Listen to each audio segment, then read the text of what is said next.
Community Partner Spotlight Series. My name is Jessica, and I am an outreach coordinator for North Idaho Pride Alliance.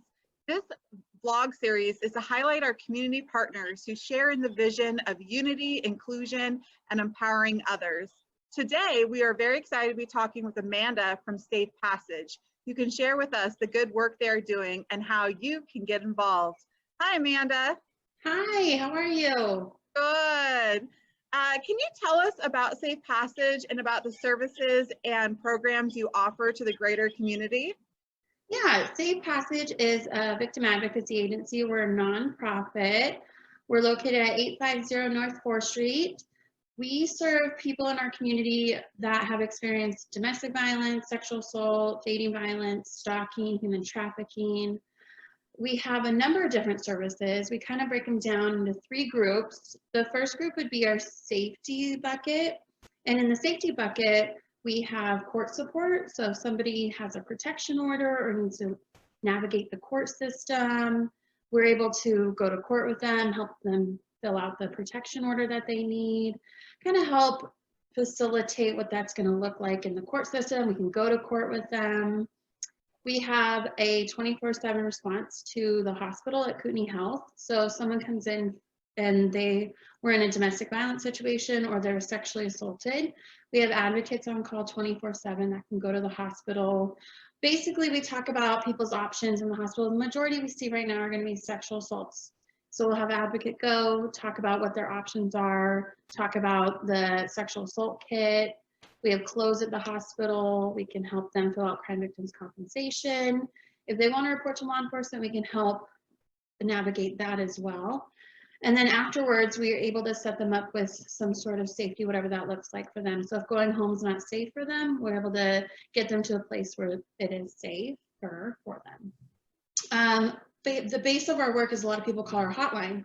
So our hotline is 24/7, and people call in with questions, concerns. They talk about things that might have happened to them, and a lot of that is going to be safety planning, letting them talk about what's going on, letting them know what we do in our agency. A lot of people walk in, and that's a lot of part of our safety services, and we talk about what's going on. Safety planning will probably be the #1 thing we do down at the office as well. The second bucket we have is our resiliency bucket. And then under that, we have our counseling program, which is a free program. We have trauma-informed counselors that people are able to utilize, which is great to take down that barrier for people in the community that want counseling, but it could be a little bit expensive, or we don't have health insurance, so they're able to access counseling with us. We do have a safe shelter.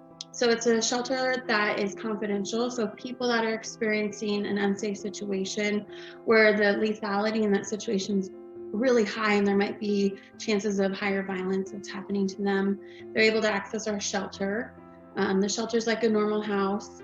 We have clothes, toiletries, food for people that are trying to escape unsafe situations, and that's staffed 24/7 with some awesome advocates.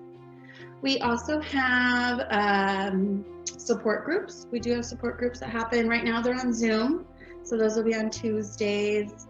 And we have our Children's Advocacy Center. So the Children's Advocacy Center is for kids that have stated that they were physically or sexually abused. That'll get reported to law enforcement or health and welfare. They're able to schedule interviews with our Children's Advocacy Center. So we have a forensic interview there who's specially trained to talk to kids in that setting to ask information. The whole purpose of that is it is recorded, law enforcement's there, and they're able to find out information of if an incident occurred or not. And then our last bucket is going to be our empowerment services, and this is education, outreach in our community, prevention in our community, and we get to talk to teens, adults, everybody that wants information kind of about what we do, what our services are, what sexual violence looks like, what domestic violence looks like. So there will not be a test on that, but we do have a little bit of stuff that we do. Definitely. What is your role at Safe Passage, and what are some examples of the specific work and projects you do there? I am the director of our empowerment services, so I oversee all the outreach and education we do in our community. We present to the middle schools and the high schools in town, and then the high schools in the 5 northern counties. So we go up to Sandpoint, Bonners Ferry, we've been down to Lakeside and Plummer, and we get to talk to teens about healthy relationships, digital dating abuse, what teen dating violence looks like. We have an advocate on staff at Coeur d'Alene High School. So she's there if student, faculty, or staff need an advocate or have questions or concerns. And we also have an advocate at North Idaho College. So she's there as well for the college and is able to work together with their staff on making sure that victims on their campus have a service that's confidential. Another program that we run, we have Green Dot Bystander Intervention. So we get to go into community members, college, high school, and we talk about how to prevent violence before it happens, how to cue in on unsafe situations, and give tangible tools of what people can do to intervene in those situations as well. What are other partners in the greater community that you frequently collaborate with? We work close with law enforcement, with Kootenai County, with the Coeur d'Alene Police Department, making sure victims have all the resources that they need and they want. We work close again with Kootenai Health, North Idaho College. We work close with St. Vincent de Paul, making sure people that are experiencing homelessness due to domestic violence are able to access our services. North Idaho Pride Alliance, we work close with y'all as well. I know there's a ton of awesome other places that we work close with, but and we're always looking for new partners too. So we're open to making sure that everybody in the community has this resource and is able to access any information or advocates that they need.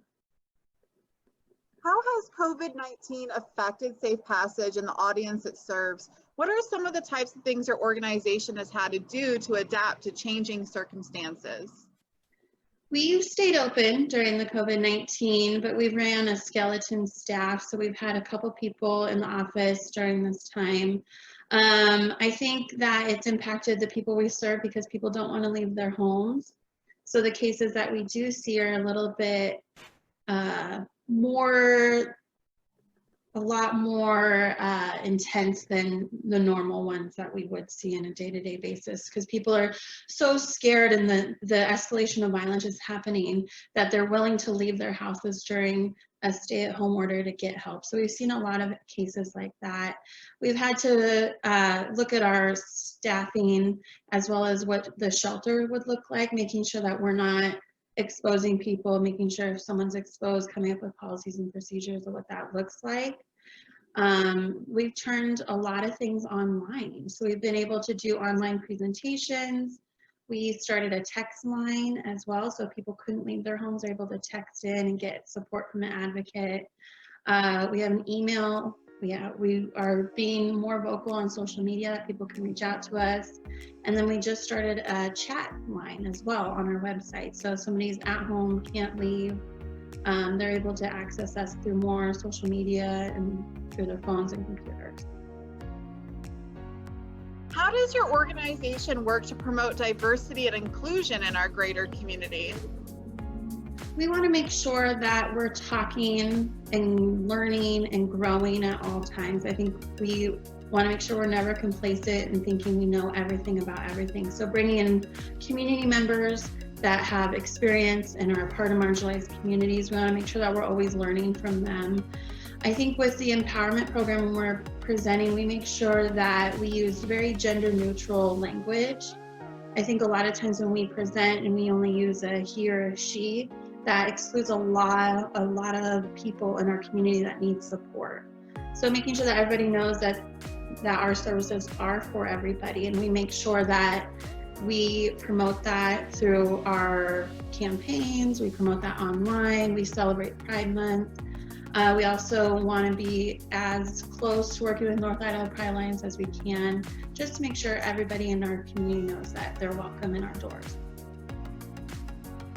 North Idaho Pride Alliance encourages community members to get involved and support allied organizations and businesses.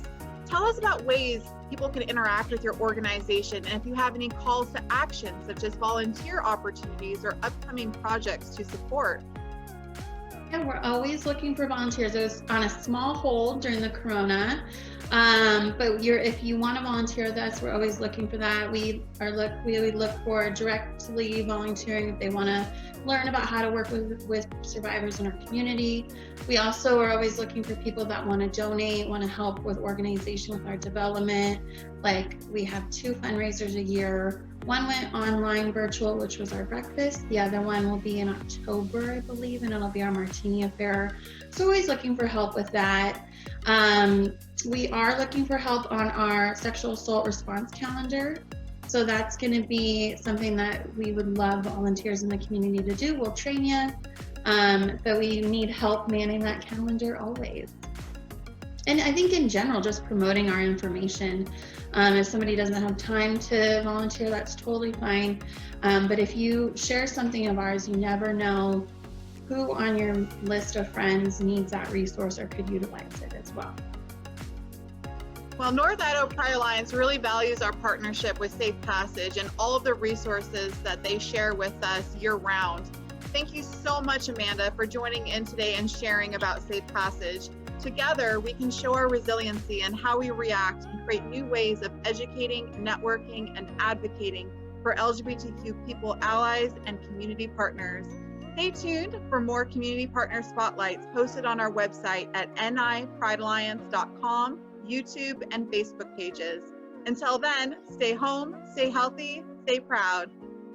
Thank you.